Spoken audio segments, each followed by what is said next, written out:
Editing एक video का 50% part होता है और अगर यही पार्ट ही बोरिंग होगा तो लोग आपकी वीडियोस को स्किप कर देंगे। द बेस्ट पार्ट इज कि आप इन 3 मिस्टेक को इम्प्रूव करके इस पार्ट को भी 100% बना सकते हो। So starting with mistake number 1। पहली मिस्टेक जो 90% एडिटर करते हैं वो है व्यूअर साइकोलॉजी को कम्प्लीटली इग्नोर करना। कभी नोटिस किया है कि एक टेक्निकली एवरेज एडिटिंग वाली वीडियोस भी वायरल हो जाती हैं जबकि एक परफेक्ट एडिटेड वीडियोस फ्लॉप हो जाती हैं। सो रीजन है साइकोलॉजी, क्योंकि सक्सेसफुल क्रिएटर ये जानते हैं कि ऑडियंस का ब्रेन किस पॉइंट पर कैसे रिस्पॉन्ड करता है। तो चलो समझते हैं कि साइकोलॉजी क्या है और ये 3 क्वेश्चन जो आपको हर एडिट से पहले खुद से पूछने हैं। तो सबसे पहला क्वेश्चन है कि आप जिस भी क्लिप या सेंटेंस को एडिट कर रहे हो उस मोमेंट पर आप व्यूअर को क्या फील करवाना चाहते हो। अगर एक्शन सीक्वेंस है तो आपको एक्साइटमेंट क्रिएट करनी है। Fast cut, quick zoom, intense music, ये सब एक्साइटमेंट क्रिएट करते हैं। और अगर कोई इमोशनल मोमेंट है तो sadness, slow motion, soft music, long और शॉर्ट, ये सब इमोशंस को इम्प्लीफाई करते हैं। अगर ट्यूटोरियल स्टेप एक्सप्लेन कर रहे हो तो क्लैरिटी चाहिए, क्लीन कट्स और बहुत ज्यादा इफेक्ट्स यूज मत करो। जस्ट फोकस कंटेंट, ताकि जो बात आप ऑडियंस को समझाना चाह रहे हो वो क्लैरिटी के साथ सही से समझ भी पाए। बट यू नो कि मोस्ट ऑफ एडिटर क्या करते हैं, वो हर जगह सेम एनर्जी, ट्यूटोरियल में भी बहुत ज्यादा ट्रांजिशन ऐड कर देते हैं और इमोशनल सीन में भी एग्रेसिव कटिंग। और पता है रिजल्ट क्या होते हैं, व्यूअर का ब्रेन कम्प्लीटली कंफ्यूज हो जाता है और प्रोसेस नहीं कर पाता कि कौन सा इमोशन फील करना है, और ये कंफ्यूजन उसे डायरेक्टली वीडियो को क्लोज करने पर फोर्स करती है। तो सेकंड क्वेश्चन ये है कि क्या ये कट व्यूअर को नेक्स्ट शॉट देखने पर फोर्स करेगा। देखो, कट्स का ये मतलब नहीं होता कि एक क्लिप को कट कर दिया जाए, बल्कि इसको हम ऑडियंस को हुक करने के लिए भी यूज करते हैं। एक शॉट से दूसरे शॉट तक स्मूथली ऑडियंस को मूव कराना, दैट्स अ कट हुक। अगर सेम एंगल से सेम एंगल पे कट कर रहे हो तो ये बहुत बोरिंग लगता है, और अगर रिपीटेड शॉट दिखा रहे हो, मतलब एक शॉट को बार बार दिखा रहे हो, सो इससे भी ऑडियंस इंटरेस्ट खो देती है। तो आपको स्मार्ट कटिंग करनी है, मतलब वाइड शॉट से क्लोजअप पे जाना है, इससे क्यूरियोसिटी बिल्ड होती है। अगर आप किसी के बारे में बात कर रहे हो तो उसे विजुअली स्क्रीन पर दिखाओ। अगर क्वेश्चन स्क्रीन पर दिखा रहे हो तो नेक्स्ट कट में उसका आंसर भी रिवील करो, इससे ऑडियंस को सेटिस्फेक्शन मिलती है। तो थर्ड क्वेश्चन है इसकी, अगर मैं खुद एक व्यूअर होता तो क्या इस 10 सेकंड की क्लिप को देखता। तो टाइमलाइन ओपन करो एंड इमेजिन करो कि आपने इस वीडियो पर क्लिक किया है। सो नाउ क्या आप इस वीडियो को देखते या फिर स्किप कर देते। अगर आंसर है स्किप करना तो प्लीज उस पार्ट को इम्प्रूव करो, क्योंकि अगर आपको वो पार्ट बोरिंग लग रहा है एज एन एडिटर तो थिंक कि ऑडियंस को ये चीज कितनी बोरिंग लगेगी। एंड देखो, कंटेंट सबके पास सिमिलर होता है, बट डिफरेंट सिर्फ इस बात का है कि कौन साइकोलॉजिकली व्यूअर को हुक रखता है और कौन जस्ट बोर करता है। देखो, successful creator like decoding YT, YouTube sensei, Algrow, ये एक मिड कोर कंटेंट को भी ना वायरल बना देते हैं, जबकि हम लोग एक ट्रेंडिंग टॉपिक पर वीडियो बनाते हैं फिर भी वो वीडियो 100 व्यूज पे अटकी रहती है। सो रीजन है व्यूअर साइकोलॉजी, क्योंकि हम ऑडियंस को उसी तरह हुक नहीं कर पाते जैसे बड़े क्रिएटर अपनी वीडियोस में करते हैं। बट व्यूअर साइकोलॉजी तो जस्ट एक फाउंडेशन है। अगर आप नेक्स्ट मिस्टेक करते हो तो बिलीव मी, ये भी आपके किसी काम नहीं आने वाली। Mistake number 2, no hook planning before the editing. 85% editor, यहाँ तक कि पहले मैं खुद भी अपनी वीडियोस को, अपने वॉइस ओवर को टाइमलाइन पर डायरेक्टली एडिट करने बैठ जाता था, बिना सोचे कि फर्स्ट 15 to 30 सेकंड में मैं ऑडियंस को किस तरह हुक करूंगा या कैसे एडिट करूंगा। एंड तब मेरी वीडियोस का रिटेंशन बहुत कम था,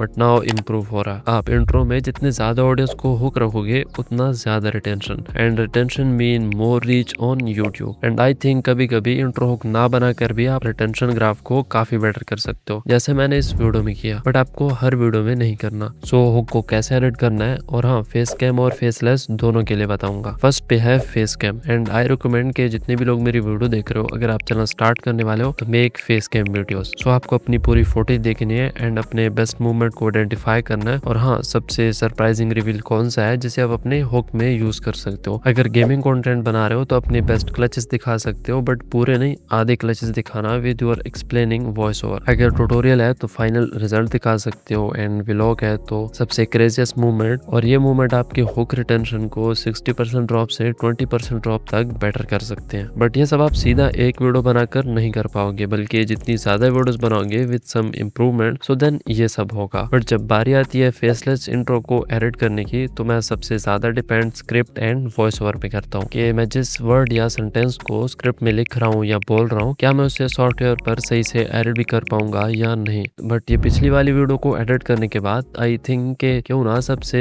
पहले आने वाले पार्ट को सबसे लास्ट में एडिट किया जाए। तो देखो, मैं अपनी वीडियोस को इंट्रो से एडिट करना स्टार्ट करता हूँ, एंड इसी तरह मैं अपनी पूरी वीडियो को एडिट कर देता हूँ। बट नाउ मैं अपनी पूरी वीडियोस को एडिट करने के बाद इंट्रो को मैं दोबारा से एडिट करता हूँ, बिकॉज मैं जब अपनी पूरी वीडियो को एडिट कर लेता हूँ, लाइक 8 से 9 मिनट की वीडियो को, तो मेरे लिए 30 सेकंड सेकंड के क्लिप को एडिट करना काफी इजी हो जाता है। और बहुत सारे लोग मुझसे क्वेश्चन करते हैं कि आप स्टोरी बोर्डिंग या एडिटिंग के आइडियाज कहाँ से लाते हो, कि इस सेंटेंस को या ऐसे मोशन ग्राफिक को कैसे एडिट करना है। तो देखो, मैं अपनी स्टोरी बोर्डिंग को अपने माइंड में करता हूँ, और ये बात सुनने में थोड़ी ऑकवर्ड होगी बट मैं इसी तरह करता हूँ। मैं वॉइस ओवर रिकॉर्ड करने के बाद जब वॉइस ओवर एडिट कर लेता हूँ तो उस वॉइस ओवर को सुनता रहता हूँ। अब मैंने 15 to 30 सेकंड के क्लिप को एडिट करना है, तो मैं उस वॉइस ओवर को सुनता हूँ, और जब मैं किसी फ्री टाइम में बैठा हूँ तो उसे इमेजिन करता हूँ कि मैं इसे कैसे परफेक्टली एडिट कर सकता हूँ। और द बेस्ट पार्ट के इसके लिए मैं यूट्यूब को भी यूज करता हूँ। देखो, एडिटिंग सीखने का और किसी भी चीज को सीखने का सबसे बेटर वे है कॉपी करना, चाहे वो इंट्रो को एडिट करना हो या पूरी वीडियो को। एंड हाँ, कॉपी करने का ये मतलब नहीं है कि आप एक चीज को सेम उठा के सेम पेस्ट कर दो 100%, बल्कि दूसरों की वीडियोस को देखो एंड थिंक के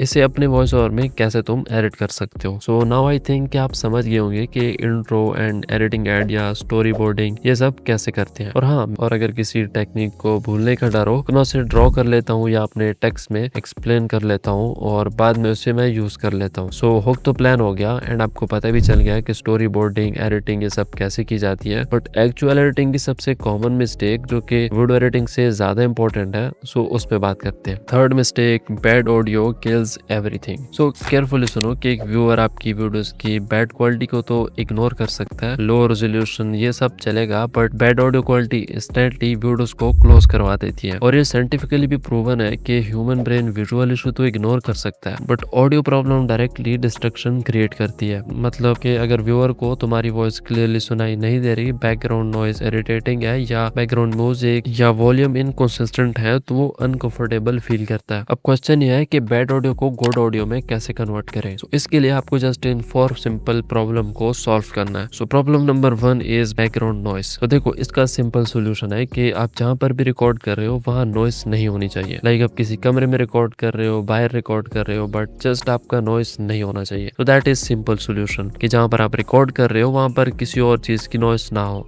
सो second problem is inconsistent volume. So ये चीज रिकॉर्डिंग करते वक्त होती है कि आपका वॉल्यूम कहीं पर ज्यादा बोल लेते हो और कहीं पर कम वॉल्यूम में बोल लेते हो, और ये चीज एडिटिंग करके भी इम्प्रूव की जा सकती है, बट ये डिपेंड ऑन कि आप अपने वॉइस ओवर को कैसे रिकॉर्ड करते हो। और हाँ, अपने माइक से अगर तुम रिकॉर्ड कर रहे हो तो माइक को एक जगह पर स्टैंड करके उससे उतनी स्पेस पर, जितनी स्पेस पर आपने स्टार्ट किया था उतनी स्पेस पर ही आप एंड करो, एंड अपने वॉइस ओवर को नॉर्मल रखो, जितना आप नॉर्मली लाइफ में बोलते हो उतना ही बोलो, और एडिट करके उसे कम या बढ़ा सकते हो। इंट्रो में जो बैकग्राउंड म्यूजिक यूज होता है उसका वॉल्यूम और आपका वॉइस ओवर इतना होना चाहिए कि वो मिलकर एक इमोशंस को क्रिएट कर सके, ना कि हमें अपनी वीडियो का वॉल्यूम कम करना पड़े। और इंट्रो के बाद अपनी वीडियोस में एक बैकग्राउंड म्यूजिक यूज कर सकते हो, जिससे आपकी सारी वीडियो में एक फ्लो चला रहेगा। सो problem number 3 is poor voice clarity. इस पॉइंट को आप कई बार वीडियोस बनाकर भी बेटर कर सकते हो, ताकि आप वर्ड को क्लियरली प्रोनाउंस कर सको। एंड इसके कुछ हैक्स और ट्रेनिंग होती है जो आप स्क्रीन पर जो आपको वीडियोस देख रही हैं आप उनको देखकर कर सकते हो, link in description. So problem number 4, no audio dynamic. सच बताऊं तो इस प्रॉब्लम को मैं भी 100% तक सॉल्व नहीं कर पाया, बिकॉज मेरे पास कोई अपना रूम नहीं है या कोई सेपरेट रूम नहीं है जहां पर मैं अपने कंटेंट को एक टाइम दे सकूं। सो इस प्रॉब्लम का सोल्यूशन है कि आप कितना रिलैक्स होके अपने वॉइस ओवर को रिकॉर्ड करते हो। यू नो कि रिकॉर्डिंग के लिए एक माइक का होना कितना ज्यादा इंपॉर्टेंट है। एंड आप बिलीव नहीं करोगे कि मेरे पास जो माइक है उसकी प्राइस है 100 रुपए।